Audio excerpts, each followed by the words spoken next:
The handprint on the tent. David had always loved the idea of escaping the city, disconnecting from the buzz of phones and deadlines, and just breathing in the deep, clean air of the woods. Emily, on the other hand, wasn't as easily convinced. She had never been much of an outdoors person. Bugs made her skin crawl, the thought of wild animals terrified her, and the idea of sleeping in a flimsy tent instead of a warm bed, let's just say it took a lot of persuading. Just one night, David had promised. It'll be romantic. Just you, me, and the stars. And now here they were, deep in the middle of nowhere, miles from the nearest road. Their small yellow tent sat nestled between tall, ancient trees, the campfire crackling as the sun dipped below the horizon. The forest around them was dense and quiet, aside from the occasional hoot of an owl or rustling in the underbrush. "This place is creepy," Emily muttered, pulling her jacket tighter around her. David grinned, reaching for her hand. "Come on, it's peaceful." "It's something," she murmured, glancing at the trees. The deeper the darkness grew, the more they seemed to close in, shifting in a way that made her stomach twist. They had dinner by the fire, simple hot dogs and marshmallows, and shared a bottle of cheap wine. David told stories about haunted woods and missing hikers, trying to get a reaction out of her. She rolled her eyes at his dramatics, but deep down, she couldn't shake the feeling that they were being watched. By midnight, the fire had burned down to embers and the cold started creeping in. They sipped up the tent, snuggled into their sleeping bags, and let the symphony of the forest lull them to sleep. Emily woke with a start, her heart pounding. Something was wrong. It was still dark, the air inside the tent thick and stale. She listened, straining her ears. At first, there was nothing. Just the usual chirping of crickets, the distant hoot of an owl. Then, a soft scraping noise just outside the tent. Her breath caught in her throat. It was slow and deliberate, like something dragging against the fabric. She reached for David, shaking his shoulder. "David," she whispered. He groaned. "What?" "Listen." For a moment, the sound stopped. Silence stretched between them, heavy and thick. Then, just as David opened his mouth to tease her, something thumped against the side of the tent. Emily gasped. "Did you hear that?" David sat up, rubbing his eyes. "Probably an animal," he mumbled. Emily wasn't convinced. She fumbled for the flashlight and flicked it on, casting a beam against the tent wall. "Nothing." David sighed. "Go back to sleep." She tried. She really did. But unease crawled up her spine, making her skin prickle. It was a long time before exhaustion finally pulled her under. The morning sun filtered through the trees, casting a golden glow over the clearing. Emily was the first to wake, feeling groggy and stiff. As she sat up, stretching, her eyes landed on something that made her stomach drop. A bloody handprint was smeared across the side of the tent. Her breath hitched. "David," she said, her voice barely a whisper. He stirred beside her. David, wake up." He sat up groggily, rubbing his face. "What?" Then he saw it. His entire body tensed. "What the hell?" Emily scrambled out of the tent, her heart pounding. The handprint was fresh, the deep red stark against the fabric. It wasn't just blood. It was smeared, as if whoever had left it had pressed hard, dragging their fingers down before pulling away. "Is this your idea of a joke?" Emily asked, but her voice was thin, uncertain. David's face was pale. "Why the hell would I do that?" They stared at each other. Then, almost in sync, they turned to look at the forest around them. Nothing. No footprints. No signs of anyone having been there. David swallowed hard. "Maybe some animal?" "An animal didn't do that," Emily snapped. "That's a human handprint." David ran a hand through his hair. Okay, let's not panic. Maybe some hiker passed through. In the middle of the night? Leaving a bloody handprint on our tent." She could tell by the look in his eyes that he was just as scared as she was. He didn't want to admit it, but something was very wrong. Then she turned. Her breath caught in her throat. The trees. They were covered in identical bloody handprints. Hundreds of them. Smears of crimson, stretching high into the branches, covering the trunks in a nightmarish collage. She stumbled backward, a scream caught in her throat. "David!" His face had gone sheet white. He was staring, jaw slack, at the forest surrounding them. The handprints weren't just on the trees. They were on their cooler, their backpacks, their car. David grabbed her hand. "We need to go." They ran. There was no packing up, no looking back. They just ran, crashing through the underbrush, lungs burning. As they reached the car, David fumbled with the keys, hands shaking. Emily yanked the door open, scrambling inside. He started the engine, tires spinning in the dirt as they peeled out of the campsite. Only when they were miles away did either of them dare to speak. Emily's voice was hoarse. "What the hell was that?" David didn't answer. His knuckles were white on the wheel, his face pale and hollow. Days later, David did some research. The forest had a history. Years ago, a group of hikers had gone missing there. When search parties finally found their campsite, it was abandoned. Tents slashed open from the inside, their gear scattered, and the only clue? Bloody handprints covering the trees. The hikers were never found. Emily and David never went camping again. The fog rolled in faster than any of them had expected. One moment, the four campers Ryan, Jess, Mark, and Olivia had been laughing around the fire, trading ghost stories, their breath misting in the cold autumn air. The next, the thick gray haze swallowed the trees, blotting out the stars and pressing in like damp wool. Jess shivered, pulling her hoodie tighter around her. "This is creepy as hell?" Mark finished, grinning. Ryan tossed another log onto the fire. "Relax, it's just fog. It happens." Olivia leaned forward. "Did you hear that?" The others went still. For a moment, there was nothing but the crackle of the fire and the whispering whined through the trees. Then a sob. Low, muffled, distant. Ryan frowned. "A coyote?" "That's not an animal," Olivia whispered. The sound came again, closer this time. A woman's voice weeping softly in the dense fog. Mark stood, peering into the swirling gray beyond the fire's glow. "Hello? Someone out there?" No answer. Jess shook her head. "We should leave it alone." Ryan pulled out his flashlight, flicking it on. "If someone's lost out here, we should help them." The fog twisted, shifting as if something were moving through it. And then they saw her. A figure in the mist, no more than 20 feet away. She was barely visible, a dark silhouette draped in a long, hooded cloak. One hand was raised, fingers trembling as if pleading for help. "Ma'am? Are you okay?" Ryan called. The sobbing continued, but she didn't move. "I don't like this," Jess muttered. Ryan took a cautious step forward. "Do you need help?" The figure's hand lifted higher, reaching toward them. A gust of wind swept through, thinning the fog for just a moment. Olivia gasped. "Oh my God!" There was no face beneath the hood. Just smooth, empty skin. The sobbing turned to a wet, choking sound as if something was trying to force its way out of the thing's throat. Ryan stumbled back, nearly dropping the flashlight. "What they?" The figure lunged. The firelight caught the edge of the hood as it flared open, revealing more than just empty flesh. There were impressions where eyes should be, where a mouth should have formed. The thing's entire face looked like it had been wiped clean, an unfinished sculpture abandoned mid-creation. Jess screamed. Mark grabbed Olivia's arm, dragging her backward. "Run!" The campers bolted, crashing through the underbrush, fog wrapping around them like grasping fingers. Ryan twisted back, shining his flashlight wildly behind him. The woman was gone, but her sobbing echoed through the trees. They didn't stop running until they reached the road. Not until they piled into Ryan's car, slamming the doors shut and locking them. For a moment, there was only panting silence.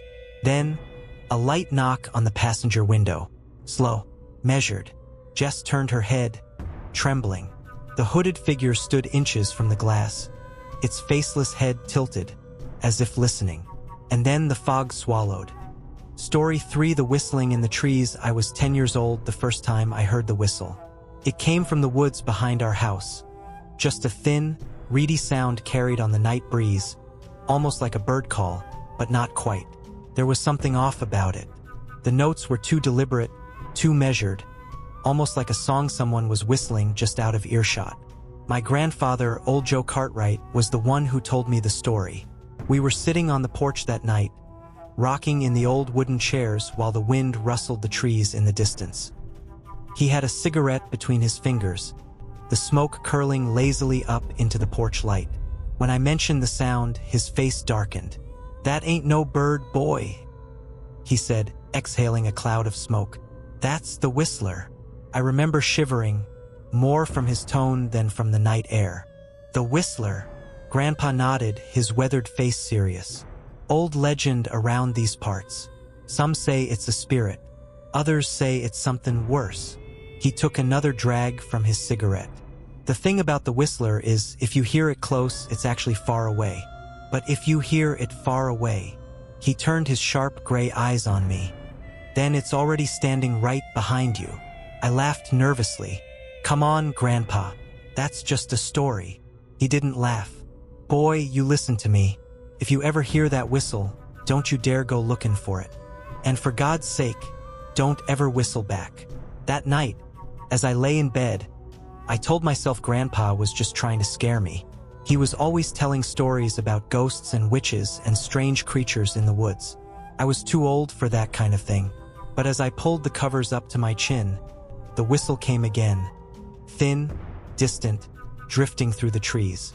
And I swear to God, just for a second, I felt the warm, damp breath of something standing right behind me. Years passed, and the story of the whistler became nothing more than an old childhood memory. I moved away, went to college, and got a job in the city. I didn't think about the legend again until my grandfather passed away. I returned home for the funeral, and after the wake, I found myself sitting on that same old porch, staring out at the woods. It was strange being back. The house felt smaller, emptier without Grandpa in it. The wind whispered through the trees, and for a moment, I let myself remember being that scared little kid, listening to stories about spirits that whistled in the night. Then, as if on cue, the whistle came. I froze. It was exactly as I remembered it. High, warbling, almost playful. But something was different this time. It sounded closer, much closer. I swallowed hard. Just a bird, I muttered to myself. Just the wind. But my hands were shaking. Against my better judgment, I stood up. The night air was cool against my skin as I stepped off the porch and onto the grass. The moon hung fat and full in the sky, casting pale light over the treetops. Another whistle. This time, it sounded farther away. My heart pounded in my chest. If Grandpa's story was true, that meant the breath hit the back of my neck. I spun around, my pulse hammering. Nothing. Just the dark outline of the house behind me. The windows were empty black squares, the porch swing creaking slightly in the breeze. You're imagining things, I told myself, just scaring yourself for no reason. But I couldn't shake the feeling that something was watching me. Over the next few days, the whistling continued. It came at random times, sometimes at night, sometimes during the day. Sometimes it was distant, other times it was so close I swore I could hear the breath behind me again. Then, on the third night, I did something stupid. I whistled back. I don't know what possessed me to do it. Maybe I was trying to prove to myself that I wasn't afraid, that it was all just a trick of the wind. Or maybe it was something else, something deeper, something whispering in my mind that I needed to respond. So I pursed my lips and mimicked the tune. The woods went dead silent. No crickets, no rustling leaves. Even the wind seemed to stop. Then, from deep within the trees, the whistle came again, this time mimicking me. I felt cold all over. The sound was wrong, not just eerie, but warped, as if something was struggling to copy my tune exactly but couldn't quite get it right. My breath hitched, and I turned, walking quickly back to the house, telling myself I was being ridiculous. Then I heard the leaves crunching behind me. Not the slow, random sounds of an animal moving through the underbrush, but deliberate, steady footsteps. Something was following me. I broke into a run. My feet pounded against the dirt as I sprinted up the porch steps and threw the door open, slamming it behind me. My chest heaved and I stood there, listening. Nothing. Just silence. Then, just as I let out a breath of relief, a whistle. Right outside the door. I didn't sleep that night. I sat in the living room with the lights on, jumping at every creak and groan of the old house. The whistling came again and again, circling the house like a predator stalking its prey. Then, around 3 a.m., it stopped. Just like that. As if whatever was out there had finally lost interest. I left town the next day. Years passed. I moved on, got married, had kids. I never spoke about what happened. Some nights, though, I'd wake up in a cold sweat, convinced I could hear that awful, lilting tune drifting through my bedroom window. But it was always just in my head. Or so I thought. Last week, my son came into the kitchen, rubbing his eyes. "Daddy," he said, "there's a man outside my window." My blood ran cold. "What man, buddy?" He frowned, thinking. "I don't know. I couldn't see him. But he was whistling. I felt like the air had been sucked out of the room. Whistling. What did it sound like? He pursed his lips and mimicked a tune. The exact same tune. I grabbed him and held him tight, my heart hammering against my ribs. My mind raced. I wanted to tell myself it was nothing. Just a coincidence. But deep down, I knew better. The whistler had found me again. And this time, it wasn't going to leave. The campfire that won't go out, it started as a joke. A bunch of high school seniors sneaking off into the woods one last time before graduation. Chasing a thrill. We weren't supposed to be out there, too deep into the pines, too far from the trails, but that was the point. No parents, no teachers, no rules. We found the fire just after midnight. Mikey was the first to spot it. "Hey, check it out," he said, pushing through the underbrush. The glow was unmistakable, flickering through the trees. A campfire, burning low but steady in the clearing ahead. "Weird," said Jenny, adjusting her backpack. "Who the hell else would be out here?" No one answered. We were supposed to be alone. We stepped into the clearing cautiously. The fire crackled softly, flames licking at the logs, but there was no one around. No tent, no gear, no footprints in the dirt. Just the fire, as if it had been waiting for us. Maybe someone left in a hurry? I suggested, though it didn't feel right. A campfire like this should have burned out hours ago without tending. Mikey grinned. "Maybe it's haunted." He picked up a stick and poked at the flames. Sparks shot up, and the fire roared to life, like someone had just dumped gasoline on it. A rush of heat rolled over us. The air smelled of charred wood and something else. Something sour. "Dude," Jenny yelped, stepping back. "Be careful. Relax." Mikey laughed, tossing the stick into the fire. "It's just..." The whispering started. Soft at first, like wind rustling through the trees. Then clearer. Words curling through the crackling flames. Voices speaking our names. Mikey, Jenny, Caleb, Sarah, Tom. We froze. "Did you hear that?" Tom asked, his voice barely above a whisper. Jenny's hand found mine, her fingers ice cold. "This is some kind of trick, right? Someone's messing with us." "No one knew we were coming out here," I said. Mikey laughed again, but it was forced this time. "Okay, officially creepy. Let's get out of here." No one argued. We turned and hurried back into the woods, following our own footsteps back toward the car. But when we reached the edge of the trees, the fire was there. Burning. Right in front of us. Jenny gasped. "What the hell?" "No way." Mikey turned, looking behind us. The clearing was empty. "How?" The flames burned hotter now, roaring like a furnace, casting long, hungry shadows through the trees. The whispers grew louder, more insistent. "Go," I said. "Run." We ran, crashing through the woods, hearts hammering. The path twisted and turned, and for a moment I thought we'd lost it. Then Jenny screamed. The fire was there again, right in the middle of the trail. I skidded to a stop. The heat blasted against my face. The fire was closer now, the flames taller, churning in unnatural shades of orange and blue. And the voices, God, the voices. Calling, singing, demanding. Tom clutched his head. "It's inside my mind. We have to put it out." I shouted. "Find water. Dirt. Something." But there was no time. The fire surged forward, a wall of searing heat swallowing the trail, forcing us back. And then I saw them. Figures standing within the flames. Dark, charred silhouettes, shifting, writhing. Faces half-formed, eyes like embers. Reaching, beckoning. Mikey cursed and grabbed a fallen branch, trying to bat at the flames. It caught fire instantly, the heat licking up his arm. He screamed, dropping it, and the fire whispered his name again. "Mikey," it crooned almost lovingly. "Stay." Jenny yanked him back. "We have to go." There was only one way left, to the lake. We ran toward it, feet pounding the earth. The fire followed. It didn't burn the trees or the leaves, only the space around us, like it was tethered to us. The lake came into view, black and still under the moonlight. "Into the water," I yelled.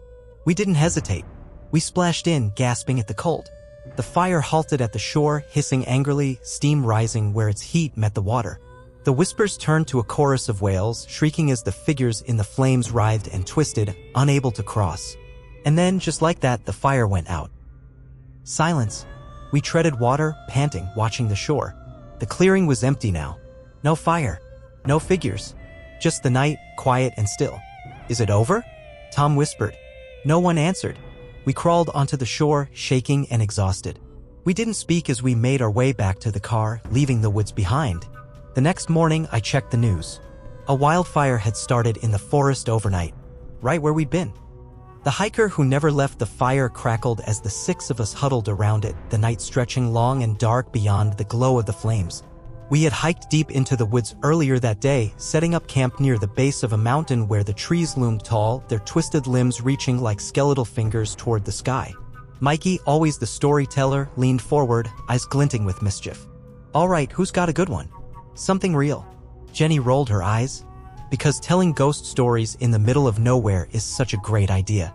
Caleb grinned. "That's the point, isn't it? Makes the trip more fun." Before anyone could start, the crunch of footsteps echoed from the darkness. We all turned, our laughter dying. A figure emerged from the trees, a man hunched over, his clothes ragged and filthy. His beard was tangled, his eyes wide and frantic. "Please," he rasped. "Help me." I stood, heart pounding. Who are you?" The man swallowed, his Adam's apple bobbing. "I got lost. A long time ago. Too long. Thought I found my way, but..." He looked around wildly. "Where am I?" "You're in the Black Hollow Woods," Mikey said slowly. "Closest town is about 15 miles west." The man let out a shaking breath. I've been walking for years. My name is Daniel. I left for a hike, but I never found my way back." He slumped down by the fire, trembling. We shared uneasy glances but offered him some food and water. His hands shook as he ate, as if he hadn't tasted a meal in years. "How long have you been lost?" Jenny asked cautiously. Daniel's gaze flicked to her. "Decades, I think. Time doesn't make sense out here. The woods don't let you leave." The fire popped, sending sparks spiraling into the air. A shiver crawled down my spine. Something about Daniel's words felt wrong. But exhaustion weighed on all of us, and we eventually let our paranoia slip away. We made space for him in one of the tents, and he lay down without a word. One by one, we drifted to sleep. Morning came in a blur of golden light and chirping birds. I sat up, rubbing my eyes, and looked around. Daniel was gone. His bedroll was empty. His coat, which had been slung over a rock, was missing. Maybe he left early? Mikey muttered, rubbing sleep from his face. But then Jenny screamed. We turned, and there, just beyond the fire pit, was Daniel's gear. Only it wasn't the pack he had been carrying the night before. The canvas was decayed, covered in moss and dirt. The tent had collapsed in on itself, its fabric shredded. His boots sat neatly beside the ruins, their leather cracked and peeling with age. A deep, sinking dread settled over me. I stepped closer, hesitantly reaching for the pack. As my fingers brushed against the surface, the entire thing crumbled into dust. No footprints. No sign of where he had gone. Only the lingering echo of his voice whispering through the trees. "The woods don't let you leave.